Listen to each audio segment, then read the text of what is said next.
Joe Biden udah menang nih. Hmm. Trump kalah. Hmm. Itu sangat disayangkan. Karena Karena saya milih Trump. karena Karena kalau Trump menang, Hah? Amerika ngaco. Jadi nggak sempat mikirin Indonesia. Iya, jadi Kita bisa maju.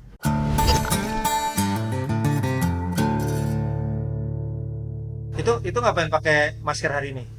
Hari ini kemarin nggak pakai masker. Emang lagi flu atau lagi pilek atau lagi apa? Flu, Atau belum flu. gosok gigi? Pandemi. Oh iya, masih pandemi ya. Tadi udah tak swab kalau aku. Di sini swab sama udah nggak kenal apa tuh rapid test sudah enggak. Kita swab. Ini kayak Trump nih. Trump apa? Anti masker. Lah, emang masih? Hah? Memang masih? Nggak tahu, tapi kan dia anti masker. Yes. Gitu. Ya udah, ngomongin Trump sama Joe Biden nih. Baru aja kan, meskipun secara di Kongres Amerika belum resmi dinyatakan menang, cuman kan hitung-hitungan di atas kertas dan di dalam sistem si Joe Biden udah menang nih. Hmm. Trump kalah. Hmm. Itu sangat disayangkan. Karena Karena saya milih Trump. karena Karena kalau Trump menang, Hah? Amerika ngaco. Jadi nggak sempat mikirin Indonesia. Iya, jadi Kita bisa maju. itu impact apa? Aku baru mau nanya, kenapa jawab? Ya udah, terhadap kemenangan Joe Biden atas Trump, impactnya gaya banget aku ya, kayak Wih. mas apa tuh yang suka bikin video-video itu ya, Wih. mas. Lu jangan ngomongin Iya, partner gue ya. iya, satu yang Bos Boy, Mas Bos Boy itu jago banget ngomongnya gitu, kayak apa, geopolitik gitu, enggak. Tapi bener, aku cuma penasaran, aku pengen belajar. Ya, siapa tuh nanti Mas Bos Boy bisa komen gitu kan. Joe Biden sama Trump. Sebenarnya aku kemarin kan aku coba menangkap semua berita lah, sebagai insight aja, nggak mempengaruhi, aku cuma referensi aja. Katanya sebagian orang bilang buat Indonesia tuh lebih baik Trump loh yang menang gitu loh. Tapi nyatanya saya lihat ini belum resmi loh. Ini dolar udah turunnya menguatkan rupiah kan, atau apa, ada impact apa sih mas terhadap itu mas? Jadi gini, kita nggak bisa ngelihat cuman dari satu parameter. Nah, Bahwa kemudian dolar turun segala Itu macam bagus, kayak gitu. gitu. Itu sesuatu yang bagus buat Betul. kita, buat Tapi kan kita. masih banyak parameter lain gitu.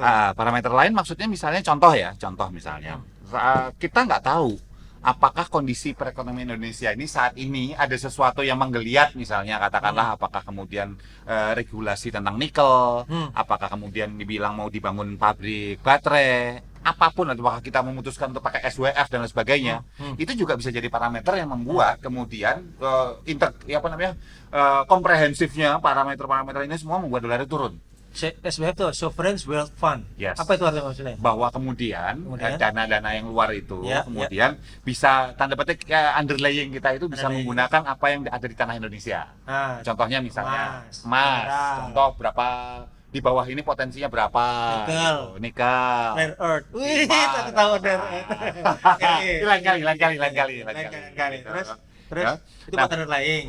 underlying Nah. gitu. Nah, tapi sekarang pertanyaannya adalah kalau misalnya kemudian perubahan, apakah itu di politik di Indonesia, apakah kemudian memang perbaikan ekonomi, which is itu bisa dilihat dari berbagai macam sudut. Yang ini bilang naik, ini bilang turun juga boleh. Parameternya kan beda-beda. Ya, Nah, itu juga bisa dilihat apakah dolar itu turun itu bisa karena itu semua. kali itu semua. Tapi memang kalau kita ceritanya ya, kita ambil satu parameter aja, bahwa Biden menang atas Trump walaupun belum diresmikan, dan ini cukup membuat orang animo gitu, berpikiran bahwa akan bikin segala macam, sehingga misalnya orang di Amerika perusahaan-perusahaan mulai nahan dulu gitu segala macam, sehingga kemudian terhadap rupiah dolar turun, maka ini bisa dilihat bahwa buat Indonesia kayak merupakan hal yang baik. Seperti seolah merupakan hal yang baik. Nah, kenapa saya bilang kayak hal yang baik? This is just beginning loh, ini baru mulai doang loh. Awal aja. Awal aja. Tengah-tengah Loh, sekarang ayam. ini contoh Tengah-tengah gitu ya. ayam ya. Kita PDKT nih, kita PDKT ke cewek gitu. Ya pasti yang ditampilkan yang keren-keren. Yang keren-keren. Kasih perhatian gitu ya. Terus kemudian dipuji-puji. Masih wangi lah ya. Wangi. Coba udah 10 tahun nikah gitu. Nah, Ya, udah ya kentut sembarangan gitu. Nggak mandi juga cuek kayak gitu. Nah, ini juga baru awal. Terlalu prematur untuk kita bisa bilang bahwa Biden itu membawa animo positif buat ekonomi kita. Ya, karena kenapa? Gini loh, logikanya simple. Kan dibilang, Trump, ada yang bilang memilih Trump karena Trump perang lawan Cina, gitu. Sekarang gini, zaman sekarang perang itu nggak harus perang yang namanya perang fisik. Kita nggak Senjata, bicara tahun perang peluru. perang dunia pertama, perang dunia kedua, ininya semuanya berlomba-lombanya tentang senjata. Melukai fisik. Iya, melukai fisik. Sekarang kita bicara perangnya secara proksi. Lewat apa? Budaya. Lewat apa? Internet, sosial media, kemudian berbagai pendidikan, Perang segala dagang macam. juga bisa. Perang dagang termasuk. Dan ini semua bisa terintegrasi. Ah, Contohnya gitu, kalau kata-katanya Bung Karno yang namanya neolib, imperialisme, istilahnya modern, itu kan syaratnya adalah negara kita dijadikan sebagai sumber SDA-nya diambil gitulah, sumber bahan baku. Kemudian sumber daya kita dipakai manusianya untuk apa? Membuat produksi. Oke. Kemudian negara kita juga jadi target untuk market. Di itu. Dijualnya di kita. Nih, contoh Objek jualan. objek jualan, karetnya dari kita, Ah, pabrik sepatunya di kita, ya, yang ngolah dikirim ke sana, orang-orang itu orang-orang kita, dikirim ke sana, dicap, jedek, pakai merek apalah itu gitu, ke Indonesia lagi, dan kita bangga belinya gitu. Itu kan luar biasa. Luar gitu. biasa. Itu penjajahan bukan? Itu namanya neolib. Oh, neolib. Ah. Penjajah. Tapi kita nggak pernah dijajah kok ya. Kan Enggak. kita nggak pernah dijajah dari dulu kan, dari zaman Belanda tahun 14 kan kita nggak pernah dijajah kan. Enggak. Cuma dibohongin dikit gitu. Ya. Oleh PT lagi. Ya, terus Hmm. VOC terus. Nah, jadi kalau ketika kita bicara neolib itu yang terjadi. Tapi sekarang imperialisme itu udah masuk jilid 3 menurut saya. Oke. Ya, ini anyar gitu ya. Neolib yang tadi. Neolib yang tadi. Yang tadi. Kalau imperialisme, Itu neo-imperialisme. neo-imperialisme, Imperialisme yang zaman dulu fisik, kolonialisme. fisik, Wah, neo-imperialisme. ada tanam paksa, Ya. zaman-zaman itulah. Udah lahir Ya. tuh, kalau nggak salah. Aku 1439 sebelum Belanda datang. Oh, enggak lah, itu dekat-dekat Mojopahit mau runtuh tuh. Ya iya, emang aku dilahirin. Terus lanjut, santai wae. Nah, terus Kan orang gila biarin aja daripada ngamuk. nah, kalau kita bicara tentang imperialisme jilid 3, Ah, kita bicara yang 3.0 imperialism nih, gitu. Kita bicara bahwa penjajahan sekarang sudah mulai penjajahan non fisik. non fisik, Kalau itu kan masih fisik, sumber daya alam, manusia, pasar. kelihatan. Nah, Clear kelihatan. lah ya. Sekarang Obvious. mulai non fisik, Mas. Dulu tangible, sekarang intangible. Apa Iya. sekarang? Mindset. Mindset. Sekarang saya tanya nih ya. Sekarang saya tanya. Betapa luar biasanya Korea untuk berhasil menancapkan kukunya di seluruh penjuru dunia dengan apa? K-pop, drakor. Ya. Semuanya lihat sama culture ya. Hanya kali ini istilahnya ya kita cukup inilah karena kita cukup tua gitu. Kalau saya kan lahir zaman Borobudur baru dibangun Iya, iya. gitu. Abad ke-8 dong. Iya, saya Lendra. 824 lah, abad ke-9. Dari abad ke-8 ya, terus. Nah, jadi kita melalui banyak masa, kita melihat bahwa baru kali ini di Amerika ada boys band kan sebetulnya itu apa K-pop itu. Enggak jelas boys atau girl itu enggak jelas. Ya itu Pokoknya bisa serahkan band. pada dia dan Tuhan yang Grup Maha band, Kuasa grup lah ya. band. Atau grup band. Datang terus orang-orang Amerika loh ya. Kita bicara mata biru, rambut pirang, gitu. Kalau kita ditarik itu mundur ke beberapa puluh tahun, 20 tahun yang lalu aja nggak usah. Sentimen Asia tuh masih kencang banget loh. Di sana iya Di memang. sana, iya. Sekarang masih ada, tapi kan nggak besar. Tapi kalau waktu itu orang lihat orang Asia kayak gimana gitu. Ya apalagi kemarin Oscar yang terakhir atau sebelum terakhir ya, yang menang itu siapa namanya, The Parasite ya. Itu kan Iya, Korea. itu juga terjadi Korea. perdebatan ya. Padahal biasanya yang menang non kulit putih pun itu udah terjadi di semua ajang kompetisi. Yes. Kan kayak American Idol lah, bahkan saat yang menang misalnya apa, si orang hitam gitu, misalnya black man gitu, dia bilang wah kok yang menang gini-gini, tiba-tiba yang menang harusnya yang putih mulu, kira yang menang putih, terjadi sentimen itu kan. Betul.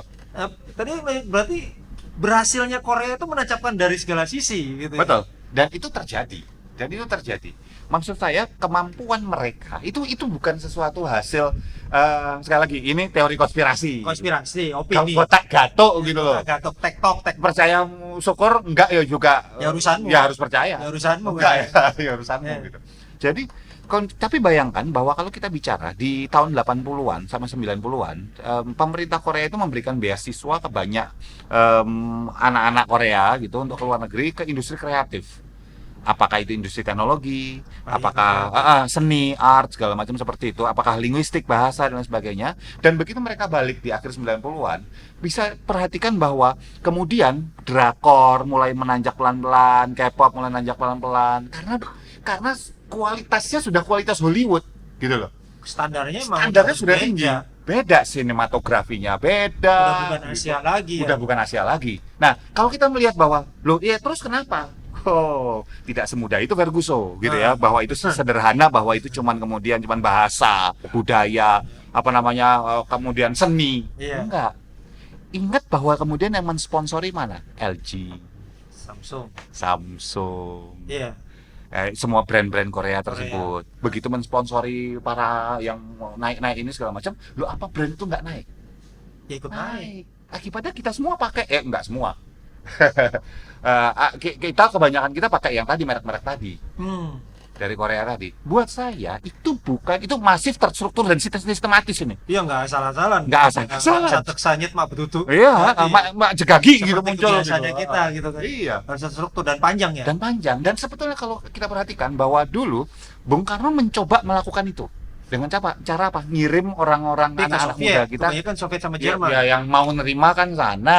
Ya, negara-negara sosialis gitu. Sosialis Ya, Soviet, gitu. Polandia, Jerman.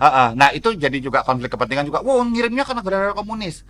Kalau saya akan bilang gitu, kalau sebelum komentar kayak gitu saya akan bilang bahwa ya baca sejarah dulu. Iya. Yang mau terima gratis diopeni, dikasih Openi hidup semua segala macam, di- tanggung. Heeh. Ya mereka itu. Terus yang openi juga waktu itu pemerintah yang lagi baru-barunya merdeka lagi Iya. awal-awal membangun. Ya cuman kan masalahnya dituik dengan kondisi politik. Kalau udah Politik. kalau hubungan sama politik ya udah nggak bisa Betul. ngomong ya kan. Yang dikirim ke sana kan para insinyur-insinyur, karena waktu itu kan pembangunan fisik butuh Pembangunan insinyur. Iya karena seperti itu. lagi starting lah, lagi take off Starting. lah ya. Jadi akibatnya apa? Kita ketinggal karena kita pembangunan kita tidak dalam jangka panjang, Iya. tidak dalam ujung-ujungnya yang sebuah pembangunan terintegrasi gitu. Nah, kalau kita balikkan lagi, kemudian bagaimana pembangunan kita nih yang sekarang yang sudah terjadi ini dengan terpilihnya Trump sama Biden, gitu ya, terpilihnya Biden, Trump sama Biden. Terpilihnya. Nanti kan Trump jadi menteri ini Pertahanan. Bisa. Emang kayak di negara sebelah. Terus Ini butuh paspor loh kesini. iya. Nah, kalau misalnya kita bicara Trump yang tidak terpilih lagi, itu satu, nasib. Masih. Kedua, kemudian arah politik berubah. Kalau misalnya di zamannya Trump, mungkin orang tuh kurang puas dengan kemajuan waktu sebelumnya Obama. Obama is a very respected, orang yang terhormat, orang yang bagus di dalam Humanis lah komunitas ya, humanis. habluminanasnya oke lah. Betul. Tapi perlu dilihat grafik ekonominya Amerika ketika zamannya Iya, Obama itu seperti kelihatan. apa, gitu loh. Terus perkembangan di Timur Tengah Iya, seperti apa? Perlu dilihat, Iya, iya. gitu loh. Nah, begitu Trump menggeliat, tetapi geliatnya itu selalu ada harga yang harus dibayar. Tidak ada satu Ada hal sisi di harus muka bumi ini dikompromikan gitu. yang nggak ada konsekuensinya. Ya konsekuensinya adalah kemudian yang panas terus tuh. Panas terus, terutama Panas terus. perdagangan. Iya, dia menyatakan perang dagang terbuka dengan Cina, gitu, dengan Tiongkok gitu. Sementara kita tahu bahwa barang-barang murah datangnya dari sana semua. Ya. Lo kok bisa murah? Satu, efektif, efisien. Ya. Dua, mereka orang dengan etos kerja kayak nggak ngawur-ngawuran lah, gila kerjanya. Kalau perlu mereka tidur sambil kerja lah, Ya, gitu. Yang ketiga, negara komunis, semua disediakan oleh negara. Jadi istilahnya yang sangat berprestasi nanti akan menonjol, gitu. Maka semua orang berlomba-lomba untuk sangat berprestasi. Makanya Wall Street amat sangat maju di sana. Makanya waktu itu Trump so-called nyerang Wall Street. Menyerang Wall Street. Betul. Yang sisi plat merahnya dinaikin gitu kan. Gitu. Makanya juga orang Wall Street mungkin habis itu juga berusaha gerah juga. Supaya Trump ya supaya ngerecokin dia kan. Itu gotak-gatoknya ya. Gotak-gatoknya. Makanya Jack Ma juga ngawur-ngawurannya. Terus kemarin ternyata saya nonton di salah satu ini nih. Insider apa ya, penemuan apa lah. Pernah dengar Faraday Future enggak? Ternyata si Whitey itu yang tuh Liu siapa itu. Begitu diliput ternyata dia tuh sebagai salah satu challenger terkuatnya siapa? Elon Musk. waktu lihat liputannya, mobilnya keren, segalanya keren, dan saya yakin sebenarnya itu yang ngalahin dia itu bukan Elon Musk. Pasti lebih berat itu supaya dia ke ini kan gila, dan dia ke bangkrut gila. Kalau coba deh nanti teman-teman yang dengerin di sini yang nonton dilihat deh YT itu YT, mobilnya keren, desainnya keren, Faraday Future judulnya. Itu benar-benar menginspirasi, itu benar-benar orang Chinese waktu itu, orang Cina kan. Iya. Nah, tadi balik lagi. Ini segala sesuatu yang di permukaan itu bukan selalu harus seperti itu. Ya. Kenapa sebetulnya kita gampang diacak-acak sih, Mas? Ya. Karena rata-rata kayak kita as it is gitu loh nangkapnya. Yang nonton TV ada perdebatan kan, ada salah satu televisi yang isinya debat terus kalau malam tuh ya. Gitu. Toang debat terus dan langsung percaya. Wow, di rumah. Ini Indonesia Liar Club ya? Saya Liar loh ya. Iya. Benar. Iya. Terus Itu pronunciation lain. Iya. Gitu. Terus ya? Nah, kita cuman apa ya? Permisif terus polosan kali yang lainnya. nggak gini istilahnya gini. Itu nggak apa-apa. Itu nggak apa-apa. Istilahnya bahwa berhak lah ada Ya acara tugasnya sebuah TV mungkin memang menyampaikan berita seperti itu gitu. Iya, kan? betul. Seperti kita ini. Jadi mengembalikan juga, mereka akan menilai Kalau tugas kita adalah ngacak-ngacak pola pikir acak-acak, gitu. iya, mau itu sebagai opini atau fakta ya Sakar. monggo, kita juga teh. Gitu. Oke, kan? Nah, sekarang pertanyaannya gini, kalau kita langsung percaya, contoh bahwa Trump itu adalah seorang nasionalis, Biden itu seorang globalis misalnya, boleh dan bisa jadi memang. Tetapi ada banyak faktor yang tidak sesederhana itu. Ketika sekarang logikanya gini ya, ketika Trump memutuskan mengawasin Cina di separately, gitu. Wah, kirim tuh armada ketujuhnya set ke situ semua. Gitu, segala macam gitu, ya. Terus pertanyaan saya, nyerah nggak nih?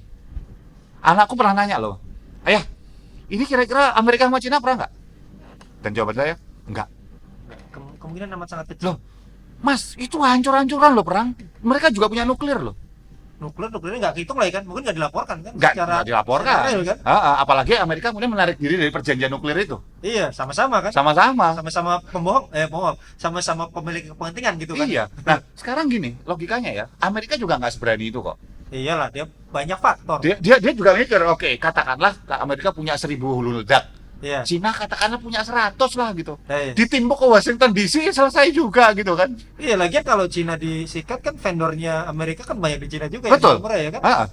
Ya, marketnya dia juga mungkin ada di Cina juga. Dan gitu. kita nggak tahu teknologi mereka, kan kalau Amerika yang punya namanya itu istilahnya iron wall, iron apa itu yang pokoknya nembak-nembak itu yang itu diajar di atas gitu. Nah, tapi pertanyaannya kita nggak tahu Cina punya apa loh. Dan saya rasa Amerika juga sama. Mikirnya harus komprehensif gitu loh, bukan cuma satu gitu. Jangan polosan lah. Dan orang bilang, wah Amerika perang lawan Cina segala macam. Kita loh, kalau kita ini menarik nih. Aku senang. Ketika ini panas, ketika di Laut Cina Selatan panas, di Natuna kan sebetulnya kita juga naruh kapal perang. Ya. Iya kan? Ya. Oke. Dengan alasan apapun itu kan. Dengan alasan apapun gitu. Ada nelayan masuk. Ya kan? Kita naruh kapal perang. Ya. Tapi ini ya gitu deh gitu ya. Ya. Naruh kapal perang. Logikanya kita ada kapal perang di sana. Ya. Nah, tiba-tiba ceritanya kasus nih. Amerika sama Cina perang. Dua. Belum nuklir, belum tembak-tembakan, gitu. Nah, tiba-tiba ada kapal Cina, ceritanya lagi keluar, terus dikejar sama kapal Amerika, ke bawah, ke selatan. Masuk ke kita. Ke arah Natuna Utara, kan ada kapal perang kita nih. Dan Cina bilang, saya numpang lewat dong, saya cuma mau lewat menghindari kejaran dia, saya cuma mau masuk lewat Selat Malaka, terus ke sana, nggak ke Samudra Hindia, ke atas lagi, mau balik tapi lewat jalur sana, gitu. Pertanyaan saya, Indonesia gimana? Nih, tak kasih tahu kondisinya. Kalau Indonesia bilang nggak bisa, kan kedaulatan, gitu. Nggak bisa, nggak boleh lewat, gitu. Kan yang belakang yang tailingnya kan Amerika nih, yang ngikutin. ZEE. Ini ZEE kita. Gitu. Anda pelanggaran kita tembak. Iya. Terus Amerika ngejar kapal Cina ini, Cina akan ngelapor dong, pakai satelit segala macam. Cina akan bilang, oh, lu belain Amerika. Dan nasib kita udah kita ketahui itu dari situ. Tapi kita balik lagi. Senarionya kita rubah. Flashback gitu. Mau turun, terus kita minta izin. Tolong dong, saya mau lewat. Dikasih lewat. Ya udah deh, lewat aja deh. Toh kita nggak ikut campur ya. Buka.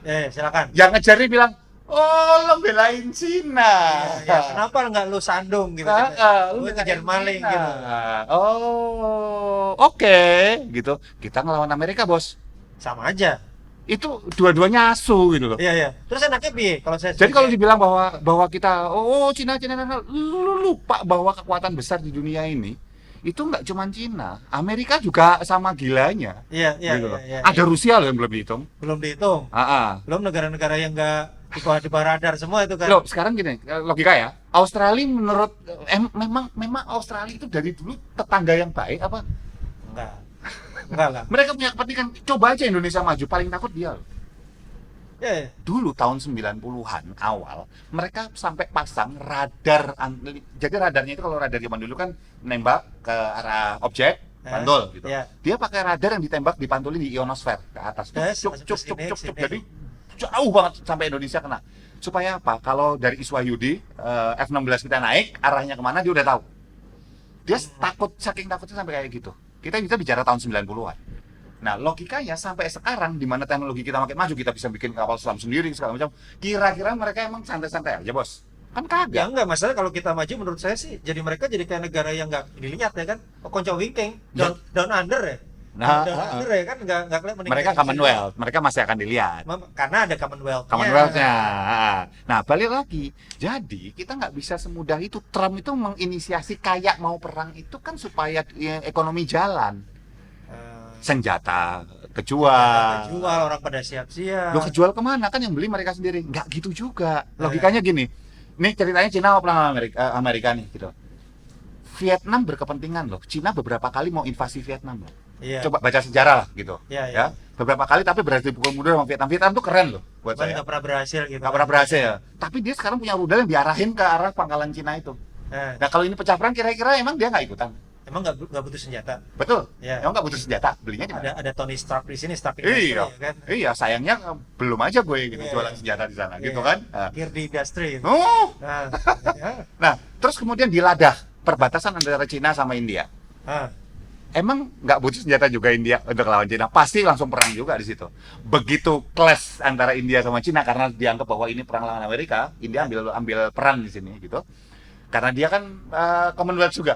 ya. Terus Pakistan sama India kira-kira diam aja. Cina sok deket-deketin Pakistan. Iya. Puluh-puluhan. Bolo-boloan. Butuh senjata. Iya.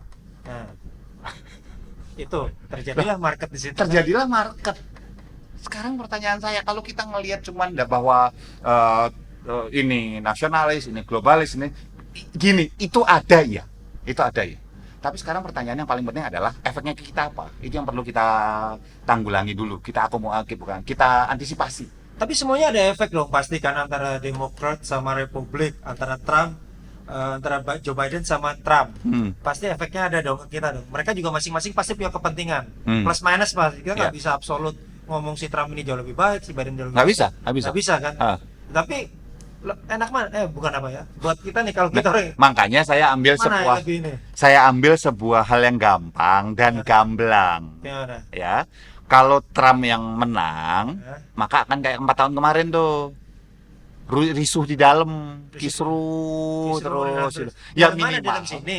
di dalam sana. Di dalam sana, rusuh terus ya kan? Walaupun gitu istilahnya ditanya ornamen-ornamennya, kita bicara CIA segala macam tetap akan beroperasi seluruh dunia. Mereka udah punya SOP. Ya. Ya, tetapi minimal nggak segarang kalau di sananya tenang. Kan gitu. Oh ya, kalau istilahnya rumah tangga tenang pasti ngurusin orang lain. Iya. Kalau rumah tangganya ribet, paling enggak terdistrak untuk cuma ngurusin Iya. mereka doang gitu kan. Makanya kemarin yang ada apa tuh namanya 4 huruf di Timur Tengah kan yang diciptakan oleh sebelum-sebelumnya itu, akhirnya rada ayem kemarin, padahal rada ayem sebenarnya ya. Iya. Rada ayem ya gitu. Nah yang dengerin juga setelah sekarang habis ini Joe Biden ya dengan gengnya semua ya nanti ada lagi gitu. Nah, yang dengan alasan minyak segala macam itu. iya, itu satu gitu. Nah, satu lagi Mas, logika yang perlu ditaruh di sini. Ya kalau ditanya ya, saya, Mas, harapannya gimana? Harapan saya adalah dengan terpilihnya Biden, ya sekarang udah kepilih Biden, udah istilahnya udah 270 lebih gitu electoral vote. Harapan saya adalah bahwa kita tetap kemudian bisa berkembang dan berkolaborasi gandengan tangan gini sama Amerika. Walaupun kemungkinannya juga ya nggak besar-besar amat gitu. Tapi harapan boleh dong. Tapi tolong digarisbawahi bagian sini cukup penting nih gitu ya. Bahwa strategi itu nggak boleh didasari pada harapan. Jadi kalau ada orang bilang, strategimu apa? Ya kita berdoa pada Tuhan yang Maha Kuasa gitu. Ya. Nah, itu tak toyor. Kembali insya Allah GM ngomong itu tak Kembali insya Allah Pak. Insya Allah Pak itu tahu nyonyo ngomongnya Mas. Gitu. Nah, sekarang strategi adalah ya positive thinking di sini kita tetap Ya, perlu positive thinking, berpikiran baik segala macam. Tetapi ketika bicara strategi, kita perlu untuk memikirkan semua kemungkinan atau alternatif yang ada. Biden begini, Biden begitu, ini akan begini, segala macam gitu. Dan kita botman ya, berat banget itu pembicaraan kita ini. Iya. Enggak, nanti ujungnya tak sasarin jadi enteng lagi kok. Oh gitu. Jadi intinya gini, tak dulu deh. Jadi intinya kalau saya sebagai Indonesia nih, saya punya penentu keputusan, saya lebih baik menganggap Amerika sama Cina ataupun katakanlah Demokrat sama Republik di Amerika ini ya sebagai kayak pacar-pacar saya, calon istri semua gitu. Saya pacarin semua. Ini saya ambil mana yang enak-enaknya aja. Ini sebelum saya nikahin. istrimu nggak denger nih ngomong kayak gini nih. Ini kan cuma buat rating ya. Jadi ya benar dong, maksudnya kalau misalnya nih, kalau kayak tadi kan, kalau saya sebagai Indonesia nih, terus saya milih Cina, saya nikah sama Cina katakanlah. Amerika ngamuk loh. Betul. Saya nikah sama Amerika. Oh, Cina ngamuk. Nah, mendingan ya udah, saya memutuskan saya tidak akan menikahi kalian berdua. Saya pacarin aja berdua-duanya. Gitu maksudnya. Iya. Itu sebetulnya kayak analogi yang sederhana tuh, tapi katanya berat-berat banget itu. Iya, sederhana. Nanging bisa berdampak kalau bojo masih bangun ya berdampak gitu. Nah, kalau misalnya kita bicara bahwa itu yang terjadi, itu kan sebenarnya ke politik luar negeri kita bebas aktif itu kan. Bebas aktif kan politik grey sebenarnya. Iya, kita sebetulnya politik yang nggak berani ngambil sikap sih. Politik di Kalau tengah-tengah ya. di sisi lain itu. Itu tadi kan berarti mainin aja, dipacarin dua-duanya. Tapi sebetulnya kan zaman dulu kalau kita tarik ke zaman dulu kan dibikin konferensi Asia Afrika kan. Kalau nggak salah siapa tuh UNU Jawaharlal Nehru segala macam. Tonton itulah gitu ya. Yang ketika kita membangun hubungan dengan negara-negara di Afrika. Kenapa? Karena waktu itu sebetulnya kan kita waking giant gitu Pak. Sleeping giant waktu itu. Indonesia baru merdeka, India, negara-negara Afrika. India tuh gede loh. Ya. Sangat besar jumlah manusianya aku lupa nomor 2 atau nomor 3 gitu. Nomor 2 ya. Nomor 3 Amerika, nomor 4 kita ya. Gede loh mereka. Nah, ketika kita bicara soal India, kita bicara negara Afrika segala macam, ini kedua kekuatan yang kalau bersama sebetulnya jadi blok ketiga. Jadi blok ketiga dan daya tawar atau bargaining powernya luar biasa. Luar biasa. Sayangnya kita gampang gontok-gontokan satu sama lain. Dan itu akan tetap dipertahankan loh. Jangan salah. Mau Biden, mau Trump, iya pasti. Kita akan tetap ini. Terus kita memberikan keuntungan buat mereka dong. Memberikan keuntungan buat mereka. Loh, sekarang gini. Nih ya, cara kerjanya POC. Gitu. Ya. Itu adalah perusahaan yang menjajah Indonesia, bukan menjajah. Bujui Indonesia. Bujui PT. Kan dia kan datang ke raja-raja, datang assalamualaikum. Saya bawa parcel gitu kan, assalamualaikum, bisa kenalan gitu kan. Ya saya gini-gini, yuk kita berteman. Akhirnya lama-lama dijajah gitu kan. Terus datang ke raja yang mana lagi gitu kan. Nah, ya rajanya gini. gitu ya. Ini misalnya ini raja satu. Yang lahirnya pas Majapahit biasanya lebih paham. Bangsa Syailendra. Iya, oke. Kerajaan satu, kerajaan dua. Gitu. VOC ini datang ke sini. Bilang, "Kamu butuh apa?" "Butuh ini." Oh, diangkat-angkat, dikasih hadiah, dibantu. Dan ini berantem nih, perang nih. Clash. Dia minta bantuin aku dong lawan dia. Oke, mau beli berapa senjata, dikasih. Terus ini kan kemudian mulai kalah sama ini. Yang kerajaan A, yang B bilang, "Aku bantuin aku." Oke, mau butuh berapa? Dia jadi kayak preman penyedia senjata bisnisnya. Dan preman jaga perbatasan. Oke, yaudah, kamu aturannya gini dan dipercaya kedua-duanya. Aturanmu gini ya.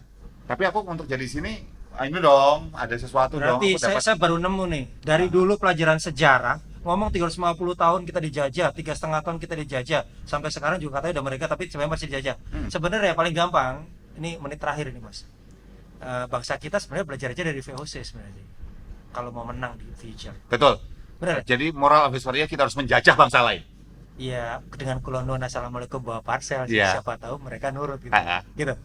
Ya udah, sampai situ aja. Ya, sip.